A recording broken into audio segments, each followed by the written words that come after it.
She signed the divorce papers at a Christmas party. Not in a lawyer's office. Not in the quiet of her home. But in a room full of laughter, glowing lights, and people celebrating love. No one noticed her shaking hands. No one saw the tears she refused to let fall.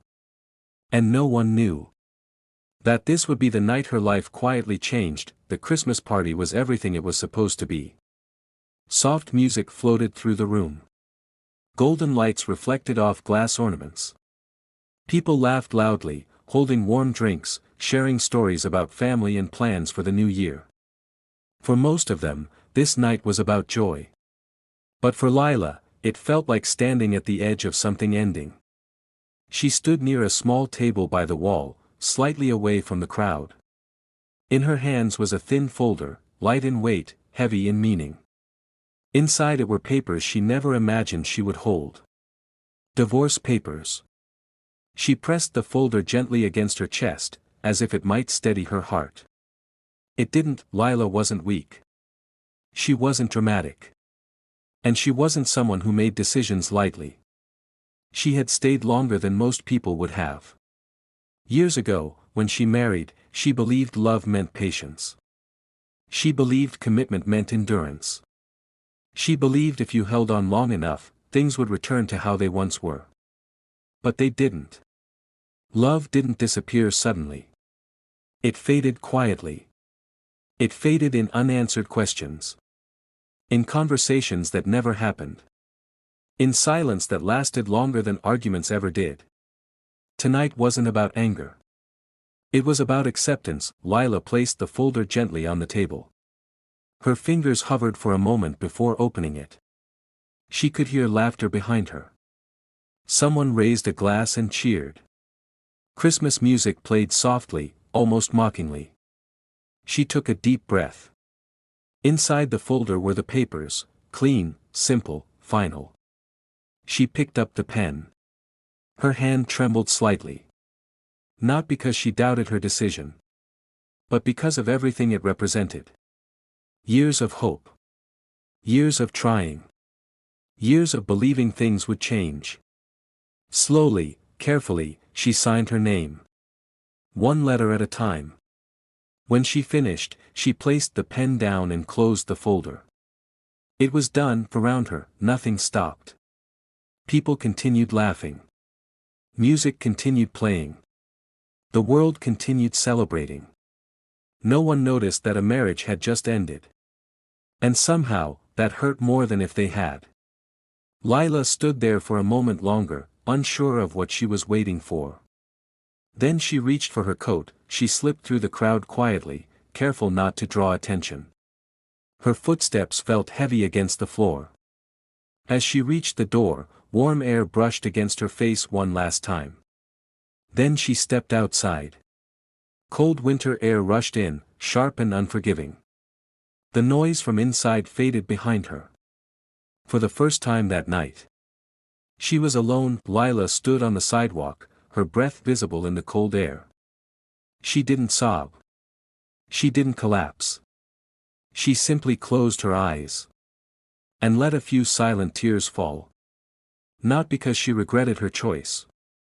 But because endings, even the right ones, still hurt. She wiped her face quickly, embarrassed by her own vulnerability. That's when she heard a voice. "Are you okay?" Lila opened her eyes. A man stood a few steps away, giving her space. He looked hesitant, unsure if he had overstepped. She straightened immediately. "I'm fine," she said quickly. But her voice betrayed her. The man nodded slowly. "I didn't mean to intrude," he said.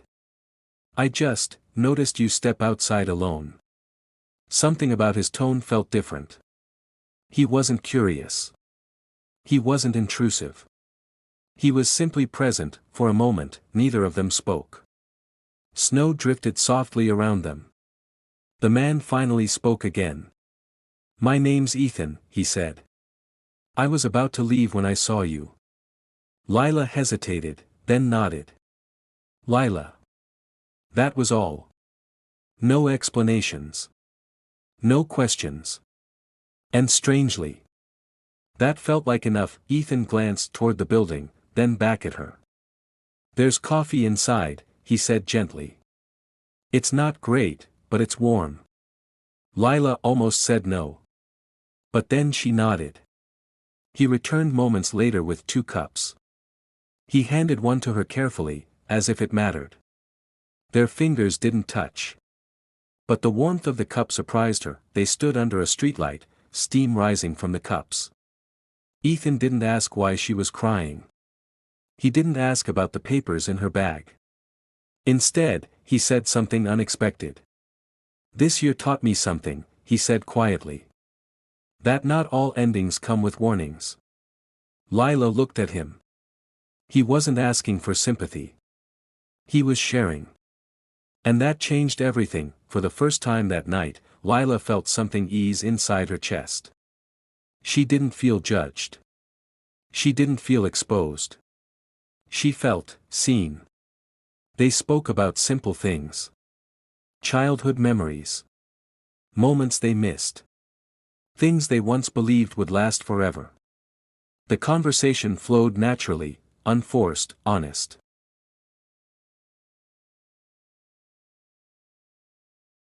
And slowly, Lila realized something. She was breathing easier. The divorce papers in her bag hadn't destroyed her. They had freed her. And in the quiet of a cold Christmas night, talking to a stranger who asked for nothing in return, Lila felt something she hadn't felt in a long time. Hope. For a while, neither Lila nor Ethan spoke. They stood beneath the streetlight, snow falling softly around them, the city unusually quiet for a night meant to be full of celebration. The warm cup in Lila's hands felt grounding, almost symbolic, a small comfort on a night that had taken so much from her. She hadn't planned on staying outside this long. She hadn't planned on talking to anyone. And she certainly hadn't planned on feeling lighter. But here she was. "It's strange," Lila finally said, her voice barely louder than the wind. "How a room can be full of people and still feel empty." Ethan nodded slowly. "I think that's when loneliness hits the hardest," he replied. "Not when you're alone, but when you're surrounded by people who don't really see you." Lila looked at him, surprised. He wasn't trying to impress her. He wasn't offering advice. He was simply speaking the truth. And that made her feel safe enough to speak again. "I didn't come here to celebrate," she admitted. "I came here to finish something." Ethan didn't interrupt. "I spent years convincing myself that staying was the right thing," she continued. "That love meant patience.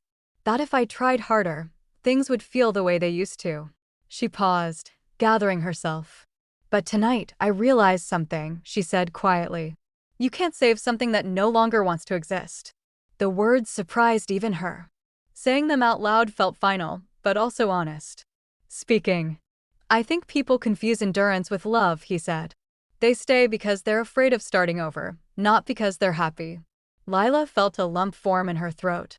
Because that was exactly it. For so long, she had stayed out of fear of being alone, fear of judgment, fear of failure. And yet, standing here now, she didn't feel like a failure at all. Ethan hesitated, then added something unexpected. "I wasn't actually planning on attending this party tonight," he said. "I almost stayed home." Lila looked at him. "What made you come?" He exhaled slowly. "Last Christmas," he said, "I was in a very different place. I lost someone important to me, not through death, but through distance." Lila listened closely. "Sometimes," he continued, "the hardest goodbyes are the ones where no one officially leaves." The words lingered between them. This wasn't just kindness anymore. This was connection. Snow continued to fall, coating the sidewalk in soft white silence. Inside the building, laughter echoed faintly, a reminder of the world they had stepped away from. Lila realized something profound in that moment. She didn't feel embarrassed anymore. She didn't feel broken. She felt understood. And that understanding didn't come from years of knowing someone. It came from honesty. "I thought tonight would destroy me," Lila admitted softly. "I thought signing those papers would feel like the end of everything." She looked down at her hands, then back up at Ethan. "But standing here right now, it feels more like a beginning." Ethan smiled, not widely, not dramatically, just enough to show he understood. After a moment, Lila glanced back at the building. I should probably go back inside, she said. I don't want to disappear without saying goodbye. Ethan nodded. I was thinking the same thing. They walked toward the entrance together, not close, not distant, just side by side. And for the first time that evening, Lila didn't feel the urge to rush. The warmth hit them as they stepped back inside. Music, laughter, movement. Everything looked exactly the same as before. But Lila wasn't the same person anymore. She moved through the room with calmer steps. Her shoulders weren't as tense. Her breathing was steady. A few people smiled at her. She smiled back. Not out of politeness, but because she could. At the edge of the room, Ethan stopped. I'm glad I talked to you tonight, he said sincerely. So am I, Lila replied. There was no exchange of numbers. No promises to meet again. Just mutual respect.